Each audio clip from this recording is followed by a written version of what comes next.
My name is Blake McCorkle. I'm an engineer firemedic. I've been in the fire service for 15 years, and I built a VR simulator for first responders. I let users run the call in VR. And so instead of traditional tabletops, whiteboard scenarios, or doing like a PowerPoint, you're actually at ground zero on scene, and you have all this chaos that you have to figure out how to manage. It's something that's really, really hard to train on, and the PowerPoint just doesn't do it. So this lets them practice that situational awareness, practice critical thinking without any risk involved of killing anyone. You think of it like the Kobayashi Maru, but for first responders. Think of a memory, think of an experience that you had. What comes to mind? Probably an image or sound. Well, you can recreate that in a computer, and if it's an experience, you can share it with someone else. And VR is perfect for this. I know the headset looks kind of weird. You're not really sure what to make of it, but when you put it on, you're somewhere else. That's a big difference. We've never had anything like that before. Most people, when they think of what firefighters do, they think of the physical job, climbing the ladder, pulling the hose, breaking down doors, and they don't realize that some of the hardest parts of our job are all mental. There's these critical thinking skills like patient assessment or incident command, which are very, very challenging already, but they're almost even more challenging to train on, right? Especially when all we have are PowerPoints or crappy mannequins. Imagine that you had a race car, and that race car represents the problem you're trying to solve, the patient you're assessing, the scene you're commanding, and all the pit crew members are the different mental disciplines you have to employ. These are lectures or series of lectures that you've had. These are multifaceted, complex topics, and you have to engage them all simultaneously. It's one of the most challenging things I think the human brain can try and attempt, and it's very, very difficult to train on effectively. And imagine if I came to your house and you had a newborn in cardiac arrest, and I told you, don't worry, I did a PowerPoint on this. Or if I said, don't worry, I've seen this 100 times. Well, if that's true and I wasn't lying to your face and I'd seen 100 dead babies, well, which of those babies do you think got the best medical care possible? The first one I ran on or the last? Obviously, something probably changed in between.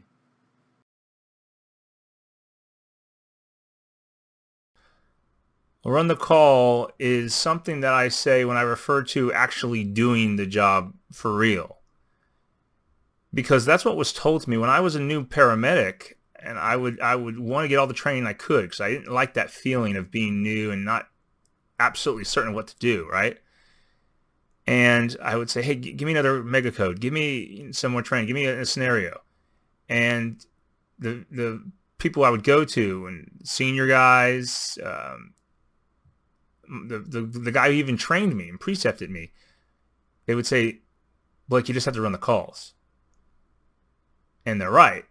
You have to run the calls. I just think there might be a different place that you can run them. We have to do something that's better than just using PowerPoints. It's not that I don't like them. It's because there's a difference between learning and training, right?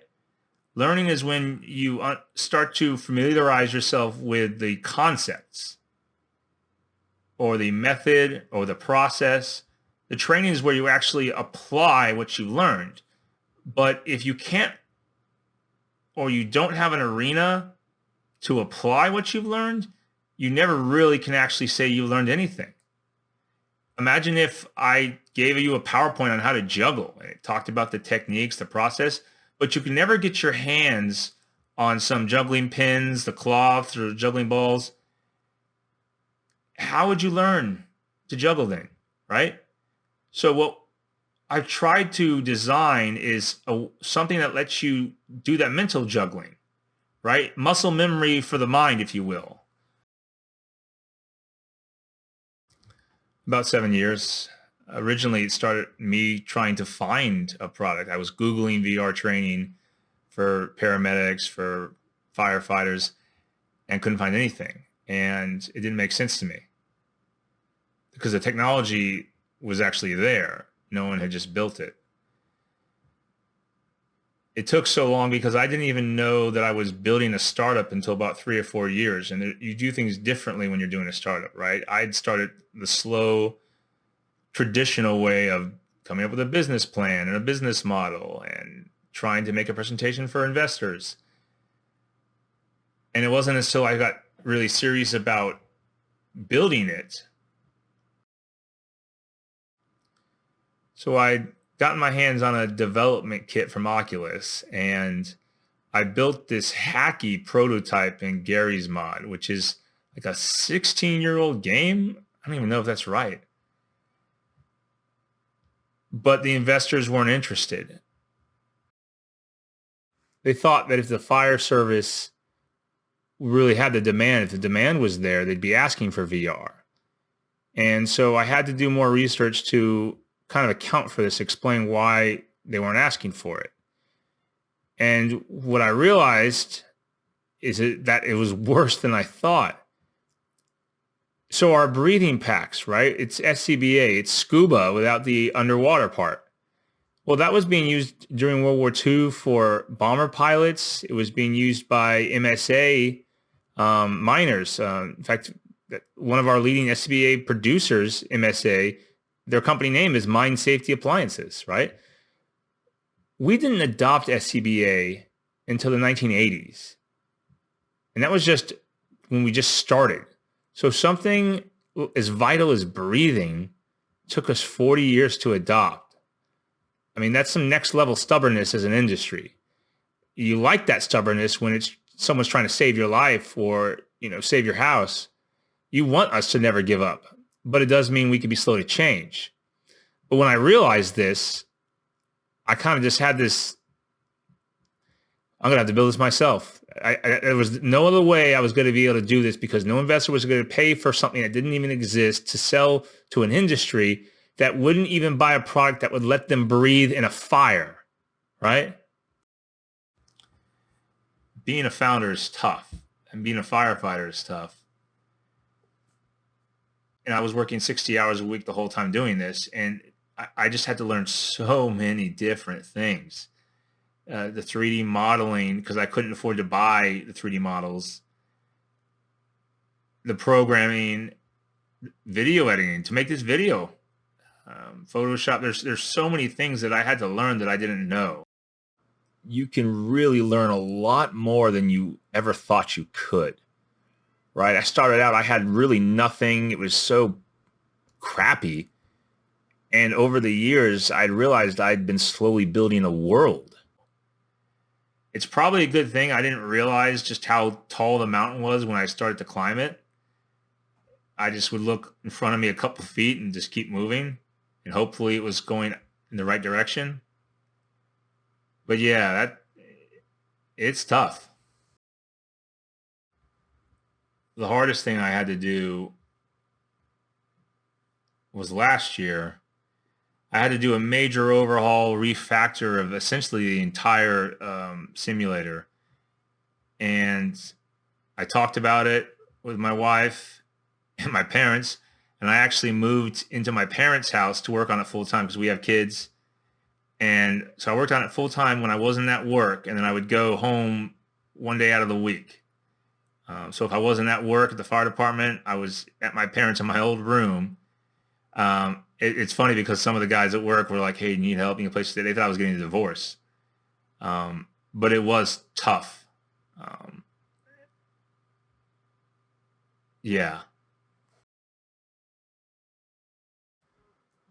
It's one thing to suspect that you're onto something, but to see it actually happen, I've seen it a handful of times, but the first time blew me out of the water. My department had an officer academy, and we had basically someone got sick, they didn't show up, and so one of the younger guys asked to join it. He just wanted to try it and try some of the stuff, and our training captain was cool about it. She's like, yeah, go ahead. And so this guy, he did not have any natural ability. He wasn't like some prodigy for command. But when he went to go do the size ups, the first couple were a disaster. He didn't even know what he was doing, fumbling through. And then I explained to him a little bit about, hey, stop trying to worry about the jargon. Just paint a picture. Tell me what you see. And then I watched as he went through the different scenarios. And by the end of it, he was it was a different person. Now, I'm not going to tell you that he was better than seasoned officers, because they were there too. They were using the simulator. But what had happened was the gap that separated them, the years of experience, it got shorter somehow. He got closer.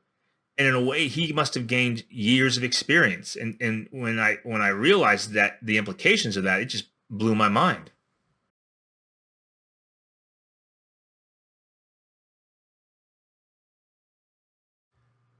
Yeah, I did a couple other things. I did a map master, which was basically my first do area, which is pretty complicated, and learning all the streets. So now it's a little game mode you can toggle off and on and try to find if you know where a road is just by clicking where it is.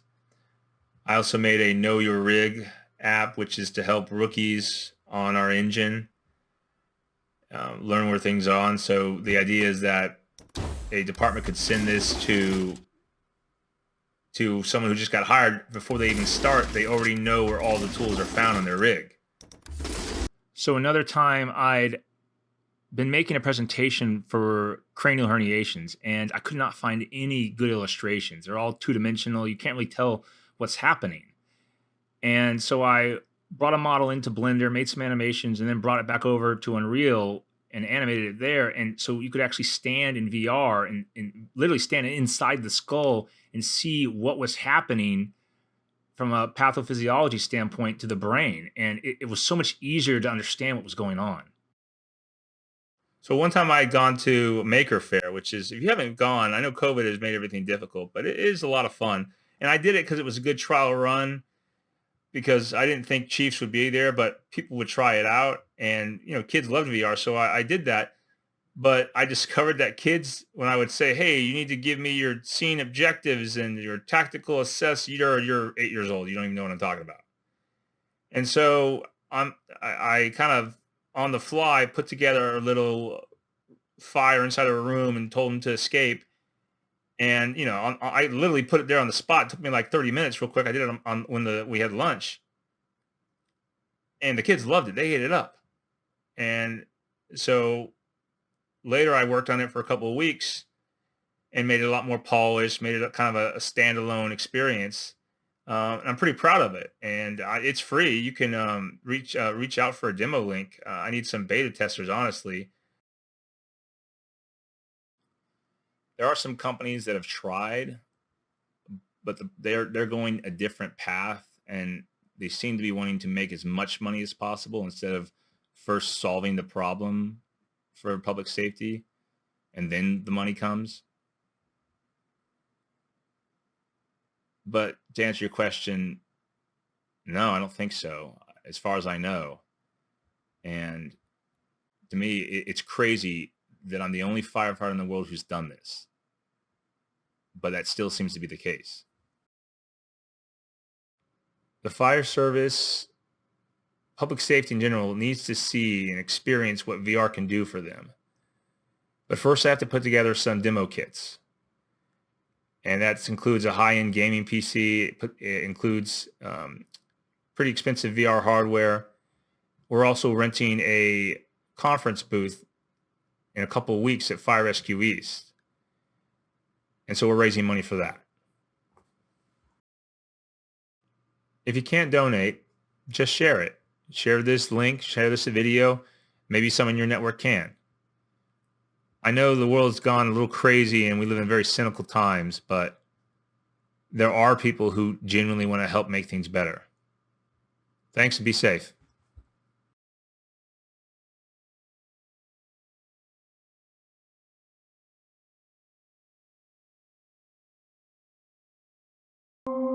Most people, when they think of